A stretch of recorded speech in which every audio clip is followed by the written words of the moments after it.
আমরা বাঙালি জাতি অনেক বেশি আবেগপ্রবণ একটি জাতি। আমরা ভালোবাসতে জানি, সম্মান করতে জানি, কিন্তু কখনো কখনো সে আবেগই আমাদের সত্য মিথ্যা যাচাই করার শক্তিকে দুর্বল করে দেয়। কোনো একটি কথা যদি আমরা ছোটবেলা থেকে শুনে আসি, কোনো একজন ব্যক্তির প্রতি যদি আমাদের গভীর শ্রদ্ধা জন্মায়, তাহলে আমরা সেটিকে যাচাই না করে সত্য হিসেবে গ্রহণ করি, আবেগ দিয়ে আটকে ধরি, আর তখন ভুল থেকে সঠিকের পথে ফিরে আসা কঠিন হয়ে যায়। এমন একটি ধারণা আমাদের সমাজে দীর্ঘদিন ধরে প্রচলিত। হযরত ইব্রাহিম আলাইহিসসালাম আমাদের জাতির পিতা। আমরা এ কথাটি শুনে এসেছি, বিশ্বাসও করেছি, কিন্তু যখন কেউ প্রশ্ন করে এর প্রমাণ কি, কুরআন কি বলে, তখন আমরা স্পষ্টভাবে ব্যাখ্যা করতে পারি না। ইব্রাহিম আলাইহিসসালাম নিঃসন্দেহে মহান নবী। তিনি তাওহীদের ইমাম, তিনি নবীদের পিতা, তিনি আমাদের ইমানের আধ্যাত্মিক পথ প্রদর্শক। কিন্তু তিনি কি সমস্ত মানব জাতির জৈবিক পিতা? আজ আমরা আবেগ দিয়ে নয়, কোরআনের আলো দিয়ে বিষয়টি বুঝব। আসুন কোরআনের আলোকে জেনে নিই মানব জাতির প্রকৃত পিতাকে এবং ইব্রাহিম আলাইহিসসালামের প্রকৃত মর্যাদা কি। প্রথম অধ্যায়, মানব জাতির প্রকৃত পিতাকে। আল্লাহ তাআলা ঘোষণা করেন, ইয়া আইয়ুহান্নাস সুত্তাকু রাব্বাকুমুল্লাযী খালাকাকুম মিন নাফসিন ওয়াহিদাহ। সূরা আন-নিসা সূরা নং 4 আয়াত নং 1। অর্থ, হে মানব জাতি, তোমরা তোমাদের সেই রবকে ভয় করো যিনি তোমাদের এক ব্যক্তি থেকে সৃষ্টি করেছেন। এই এক ব্যক্তিকে, তিনি হলেন হযরত আদম আলাইহিসসালাম। অতএব কোরআনের স্পষ্ট ভাষা, মানব জাতির পিতা আদম আলাইহিসসালাম। এখানে কোনো দ্বিধা নেই, কোনো ব্যাখ্যার প্রয়োজন নেই, কোরআন নিজেই পরিষ্কার। দ্বিতীয় অধ্যায়, ইব্রাহিম আলাইহিসসালামের অতুলনীয় মর্যাদা। আল্লাহ বলেন, ইন্না ইব্রাহিমা কানা উম্মাতান কানিতা লিল্লাহি হানিফ। সূরা আন-নাহল সূরা নং 16 আয়াত নং 120। অর্থ, নিশ্চয়ই ইব্রাহিম ছিলেন একটি উম্মাহ, আল্লাহর অনুগত ও একনিষ্ঠ।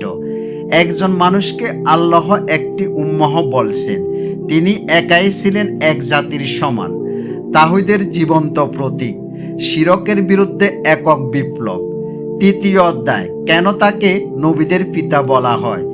ইব্রাহিম আলাইহিসসালামের দুই পুত্র, ইসমাইল আলাইহিসসালাম ও ইসাক আলাইহিসসালাম। এই দুই শাখা থেকে নবুয়তের সুবিশাল বৃক্ষ বিস্তার লাভ করে। ইসাক আলাইহিসসালামের বংশ থেকে ইয়াকুব আলাইহিসসালাম, ইউসুফ আলাইহিসসালাম, মুসা আলাইহিসসালাম, দাউদ আলাইহিসসালাম, সুলাইমান আলাইহিসসালাম ও ঈসা আলাইহিসসালাম। ইসমাইল আলাইহিসসালামের বংশ থেকে সর্বশেষ নবী হযরত মুহাম্মদ সাল্লাল্লাহু আলাইহি ওয়াসাল্লাম। আল্লাহ বলেন, ইন্নী জাইলুকা লিন্নাসি ইমাম। সূরা আল বাকারা সূরা নং 2 আয়াত নং 124। অর্থ, আমি তোমাকে মানব জাতির জন্য ইমাম বানাবো। তিনি নেতা, তিনি ইমাম, তিনি দিশারি। কিন্তু লক্ষ্য করুন, এখানে মানব জাতির পিতা বলা হয়নি। চতুর্থ অধ্যায়, তার প্রকৃত পরিচয় কি। আল্লাহ বলেন, মাকানা ইব্রাহিমু ইয়াহুদিয়াউ ওয়ালা নাসরানিয়াউ ওয়ালাকিন কানা হানিফান মুসলিম। সূরা আলে ইমরান সূরা নং 3 আয়াত নং 67। অর্থ, ইব্রাহিম না ইহুদি ছিলেন না খ্রিস্টান, বরং তিনি ছিলেন একনিষ্ঠ মুসলিম। পঞ্চম অধ্যায়, তোমাদের পিতা ইব্রাহিম, এর মানে কি। আল্লাহ বলেন, মিল্লাতা আবিকুম ইব্রাহিম। সূরা আল হাজ সূরা নং 22 আয়াত নং 78। অর্থ, তোমাদের পিতা ইব্রাহিমের মিল্লাত অনুসরণ করো। এখানে পিতা শব্দটি এসেছে রক্তের সম্পর্ক নয়, আকীদার সম্পর্ক। তিনি আমাদের ইমানের পিতা, তাওহীদের পিতা, আধ্যাত্মিক পিতা।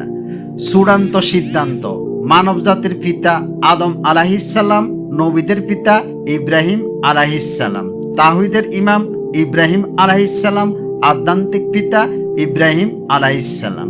তাই ইসলামের আকীদা অনুযায়ী ইব্রাহিম আলাইহিসসালামকে সমস্ত মানব জাতির জৈবিক পিতা বলা সঠিক নয়, কিন্তু তিনি সেই মানুষ যার তাওহীদ আগুনকে শীতল করেছে, যার দোয়া কাবাকে প্রতিষ্ঠিত করেছে, যার বংশ থেকে এসেছে শেষ নবী।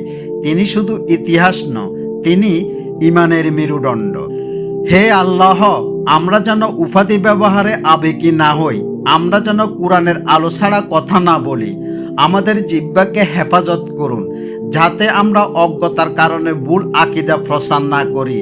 হে রাব্বুল আলামিন, আমাদেরকে আদম আলাইহিসসালামের প্রকৃত উত্তরসূরি হওয়ার তৌফিক দিন। ভুল করলে যেন আমরা তওবা করি, সত্য জানলে যেন আমরা গ্রহণ করি। হে আল্লাহ, আমাদেরকে ইব্রাহিম আলাইহিসসালামের মতো তাওহীদে অটল রাখুন। আমাদের অন্তরকে হানিফ বানিয়ে দিন। আমাদের পরিবার, আমাদের বংশধরদেরকে তাওহীদের পতাকাবাহী বানান। আমাদের মৃত্যুদিন ইমানের উপর, হাসরের ময়দানে নবীদের সান্নিধ্যে উঠান। সত্য বোঝার শক্তি দিন, সত্য গ্রহণের সাহস দিন এবং সত্যের উপর মৃত্যুবরণ করার সৌভাগ্য দিন। আমিন ইয়া রাব্বিল আলামিন।